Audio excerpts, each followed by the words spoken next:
వెళ్ళి ఏదైనా చెప్తుంటే పేషెంట్గా వినటానికి ప్రధానమంత్రి స్థాయిలో ఉండి కూడా పార్లమెంట్ జరుగుతున్నప్పుడు అయితే ఎప్పుడైనా ఆయన ఆఫీస్లోకి వెళ్ళిపోవచ్చు. ఏ ప్రధాని అయినా సరే ఎంపీ అయినా వెళ్ళి మీట్ అవ్వాలంటే అపాయింట్మెంట్ తీసుకోవాలి. అపాయింట్మెంట్ ఒక్కోసారి దొరుకుతుంది, ఒక్కోసారి దొరకదు. ఇష్యూ ఏంటో చెప్పాలి, ఎందుకు కలవాలనుకుంటున్నానో చెప్పాలి, ఆ కలవడానికి ఆయన ఇష్టపడాలి. లేకపోతే ఇది నేనేం చేస్తాను పలానా మినిస్టర్ అంటారు. ప్రధానమంత్రిని ఆయన లోక్సభలో వచ్చి కూర్చున్నప్పుడు మేము వెళ్ళి కలవచ్చు, కానీ పక్కన వెళ్ళి మాట్లాడడానికి ఆయన ఆఫీస్లోకి వెళ్ళి మాట్లాడాలంటే మాత్రం ఏ ప్రధానికైనా అపాయింట్మెంట్లు ఉండాలి. అంతకుముందు 2-3 ప్రధానుల ఆఫీసులకు వెళ్ళాను నేను ఎంపీలతో కలిసి. నేను సొంతంగా వెళ్ళడానికి లేకపోయినా ఎంపీలతో కలిసి. మన్మోహన్ సింగ్ గారికి మాత్రం ఎవరైనా లోపలికి, ఇప్పుడు మనకు ఎవరైనా కలవటానికి వచ్చిన వాడు లోపల కాగితం ఎలా పంపిస్తాడో అలా అక్కడికి వెళ్ళటం, ఆ కాగితం లోపల పంపించడం, వెంటనే పిలిచేసేవాడు ఆయన. తర్వాత మనం కూర్చున్నట్టే ఇలాగ ఒకటితోటి సీరియస్గా ప్రిన్సిపల్ సెక్రటరీతో మాట్లాడుతుంటే రాజమండ్రి ఎంపీ వచ్చేటంటే రమ్మనం. అంటే అసలు అక్కడ ఏమి రహస్యాల చర్చలు కానీ ఏమి ఉండవు. దా కూర్చో, ఇతను మాట్లాడి ఈయన పంపాక మాట్లాడినా ఏమన్నా అర్జెంటా? లేదు సార్, ఆయన పంపాక మాట్లాడండి. వినటం అనేది బహుశా నాకు తెలిసి మన్మోహన్ సింగ్ గారి దగ్గర నేర్చుకోవాలి. మేము 1998-99లో రాజశేఖర రెడ్డి గారు ఉచిత విద్యుత్ పెట్టాలంటే అక్కడ ఎలక్షన్ మేనిఫెస్టో కమిటీ అని ఒక కమిటీ ఉండేది, ఎప్పుడూ ఉంటుంది కాంగ్రెస్ పార్టీలో. ఆ కమిటీ హెడెడ్ బై ఈయన ప్రణబ్ ముఖర్జీ. ప్రణబ్ ముఖర్జీ గారి దగ్గరికి రాజశేఖర రెడ్డి గారు వెళ్తుంటే ఆయనతో పాటు నేను కూడా వెళ్ళాను. రాజశేఖర రెడ్డి గారు ప్రణబ్ ముఖర్జీ దానికి ఎక్స్ప్లెయిన్ చేసి ఇది ఉచిత విద్యుత్ ఇవ్వాలనడానికి కారణాలు ఇవి అని చెప్తే ప్రణబ్ ముఖర్జీ గారు ఎందుకు ఆయన ఒప్పుకోలే. జయరాం రమేష్ గారు కూడా ప్రణబ్ ముఖర్జీకి అసిస్ట్ చేసేవారు. మన్మోహన్ సింగ్ దగ్గరికి వెళ్ళమన్నారు. ఎందుకంటే పంజాబ్లో అప్పటికే ఇది పెట్టి ఫెయిల్ అయింది. సరే, మన్మోహన్ సింగ్ గారి దగ్గరికి వెళ్ళాం. నేను మొట్టమొదటిసారిగా ఆయన్ని డైరెక్ట్గా కలవటం అదే. మన్మోహన్ సింగ్ గారి దగ్గరికి వెళ్తే రాజశేఖర రెడ్డి గారు మొత్తం ఎక్స్ప్లెయిన్ చేశాడు ఆయనకి. ఆయన మొత్తం విన్నాడు. అసలు ఇది ఎలా సాధ్యం, అది ఎలా సాధ్యం అని ఒక్కటి కూడా అడగల, మొత్తం విన్నాడు. విని ఆఖరణ ఒక్క మాట ఏం చెప్పాడంటే, పంజాబ్లో ఇది కరెక్ట్ కాదు, ఈ స్కీము కరెక్ట్ కాదని తేలింది.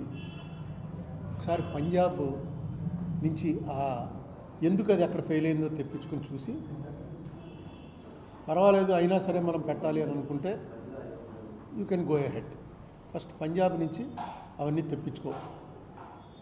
ఇంతే ఆయన మొత్తం మాట్లాడిన మాట ఒకే మాట. దాంట్లోనే ఆయన అర్థం ఏమి వచ్చింది, నాకేం అభ్యంతరం లేదు, ఎకనామికల్గా వైబుల్లా కాదా.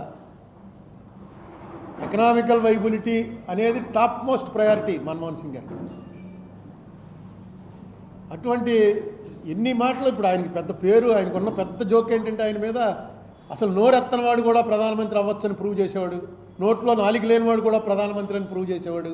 ఎవర్రా అంటే మన్మోహన్ సింగ్. మౌనముని, మాట్లాడు. ముని అన్నంత వరకు నేను ఒప్పుకుంటాను, కానీ మౌనముని కాదు. అన్నిసార్లు ప్రెస్ని మాట్లాడడానికంటే ఎంత దమ్ము ఉండాలి.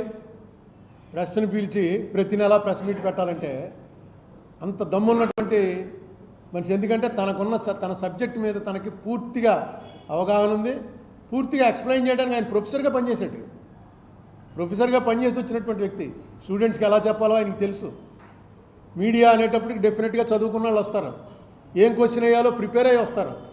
అందుకని సభల్లో మాట్లాడటం కన్నా మీడియాతో మాట్లాడడం అనేది ఒక పెద్ద ఎక్స్పర్టైజ్ అది. దాంట్లో ఆయన హీ హాజ్ ప్రూవ్డ్. ఎందుకంటే మెరిట్ ఉన్నవాడు ఎడ్యుకేటెడ్ అండ్ లిటరేట్ క్రౌడ్ దగ్గర ఎక్కువ అట్రాక్ట్ అవుతాడు. బహిరంగ సభలో మన జనాన్ని మనం తెచ్చుకుని మనం చప్పట్లో ఏళ్ళలో కొట్టించుకోవటం, ఇవన్నీ పొలిటీషియన్లు అందరం చేసే పనే. కానీ ఆయన ఒక టోటల్లీ డిఫరెంట్ పొలిటీషియన్. నాకు అనిపిస్తుంది రాజీవ్ గాంధీ చచ్చిపోయి పెద్ద క్రైసిస్ వచ్చినప్పుడు ఆ క్రైసిస్లో కాంగ్రెస్ పార్టీ ఆటోమేటిక్గా పివి నరసింహారావుని తీసుకొచ్చి ఏఐసిసి ప్రెసిడెంట్ చేశారు. అంటే కాబోయే ప్రధానమంత్రి పివి నరసింహారావుని తీసుకొచ్చి చేశారు. అప్పటికేమీ కాంగ్రెస్ పార్టీ గెలుస్తుంది అనేటువంటి నమ్మకంలో ఉన్నది కాదు. ఒకవేళ గెలిస్తే మా క్యాండిడేట్ పివి నరసింహారావు. ఒక 10 రోజుల ముందు పివి నరసింహారావు గారు నేను వెళ్ళిపోతున్నాను అని సామాను సర్దుకుని మీతోటే చెప్పాడు మీడియాతోటి.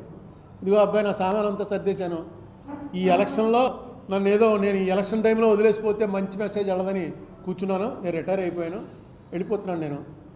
అదేది ఒక కొత్తాళం పీఠం అని ఆ పీఠం వాళ్ళు కూడా అడిగారు, మా పీఠంలోకి వచ్చి నువ్వు పీఠాధిపతిగా ఉంటావా అని, కొంచెం ఆలోచించుకోవడానికి టైమే ఉండని చెప్పాడు. అటువంటి మనిషిని తీసుకొచ్చి ఎందుకు పెట్టారు అంటే ఆయన అవసరం ఉంది. చాలా మెయింటైన్ చేసే మంచి కాలం పెట్టారు. అలాగే కాంగ్రెస్ పవర్లోకి వచ్చి 2004లో మేము అందరం ఉన్నాం. అందరం సోనియా గాంధీ అయిపోయింది ప్రధానమంత్రి అని అనుకున్నాం. ఆ టైంలో మన్మోహన్ సింగ్ని తీసుకొచ్చి ప్రధానమంత్రి అని ఆవిడ ప్రకటించడానికి ముందు మా అందరి సమ్మతి తీసుకుని మీకు వదిలేస్తున్నామని సెంట్రల్ హాల్ మీటింగ్లో చెప్పించుకోవటం, మన్మోహన్ సింగ్ అని చెప్పి రాత్రికి తెలియగానే మొత్తం అందరం ఆశ్చర్యపోయాం. ఎవ్వరూ ఎక్స్పెక్ట్ చేయలే. ఎందుకంటే మన్మోహన్ సింగ్ అసలు రేస్లోనే లేడు. ఆయన డెఫినెట్గా ఆయన క్యాబినెట్లో ఉంటాడు,